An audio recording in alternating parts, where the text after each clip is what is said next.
नमस्कार। मनुष्य के जीवन का सबसे आश्चर्यजनक पहलू यह है कि जब जीवन में सुख आता है तब वह उसे अपने कर्मों का फल मानता है, अपने अच्छे कर्म करने का उसे परिणाम मानता है। इसके ठीक विपरीत जब जीवन में दुख, कष्ट, रोग, शोक का आगमन होता है तब बड़ी सहजता से वह बोल देता है कि भगवान ना जाने क्यों अप्रसन्न है, जाने किस बात का दंड दे रहे हैं। अब यहाँ ध्यान देने की बात यह है कि यदि सुख आपके कर्मों का फल है तो दुख ईश्वर का प्रकोप क्यों। वास्तव में ईश्वर तो कभी अपने भक्त पर कुपित होते ही नहीं है। बहुत पुरानी बात है, किसी नगर में एक व्यक्ति रहता था। वह ईश्वर का अनन्य भक्त था। ईश्वर की कृपा उस पर चहुओर बरसती थी। सब तरह से उसका जीवन सुख से परिपूर्ण था, लेकिन समय का पहिया सदा एक समान नहीं चलता। उस भक्त के जीवन में भी दुख, कष्ट का आगमन हुआ।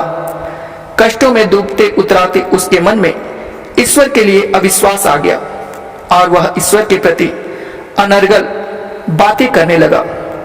कई दिनों तक लगातार यही क्रम चलता रहा। अंततः एक दिन ईश्वर उसके सपने में आए और बोले कि हे वत्स, तुम दुखी क्यों हो?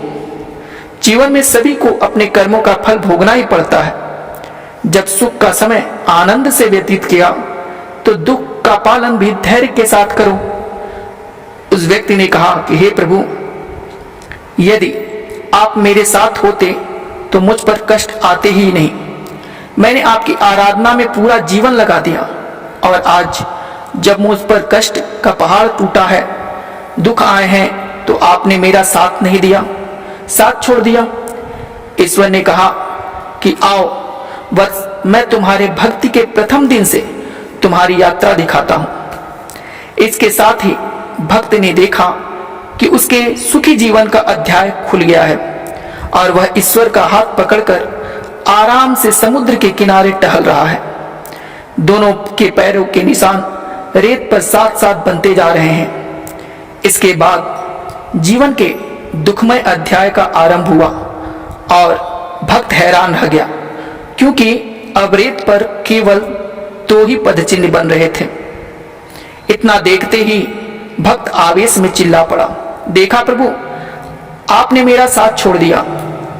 उसकी बात पर हंसते हुए ईश्वर बोले कि हे वत्स, ध्यान पूर्वक पद चिन्हों को देखो। वास्तव में तुम जिन्हें अपने पद चिन्ह समझ रहे हो वो तो मेरे हैं। जिस दिन से तुम पर कष्ट आया है उस दिन से मैं तुम्हें अपनी गोद में उठाकर चल रहा हूं। जीवन में आने वाले कष्ट मनुष्य के अपने कर्मों का ही फल होते हैं और हर एक को अपना कर्म फल स्वयं भुगतना पड़ता है। मैं तुम्हारे कर्म फल को बांट नहीं सकता, फिर भी तुम्हारे कष्टों को यथासंभव कम करने के लिए मैं अपनी तरफ से संपूर्ण प्रयास कर रहा हूं। ईश्वर की बात सुन और समझकर उस व्यक्ति को अपनी भूल का एहसास हुआ और उसकी आंखों से आंसू बहने लगे। वह समझ गया कि ईश्वर के लिए अपने भक्त को कष्ट में देखना उतना ही पीड़ादायक है जिस तरह हम मनुष्य अपने संतान को कष्ट में देखकर दुखी होते हैं। हम चाहकर भी अपनी संतान की पीड़ा अपने ऊपर नहीं ले सकते, तो हम उसके कष्ट बांटने की भरपूर कोशिश करते हैं, प्रयास करते हैं। ठीक इसी तरह ईश्वर भी हमारे कष्टों को कम करने के लिए हर संभव प्रयास करते हैं। इसलिए ईश्वर पर विश्वास करें, क्योंकि ईश्वर भक्त की हर पीड़ा को कम करने का प्रयास करता है। इसी के साथ जय श्री कृष्ण, हर हर महादेव।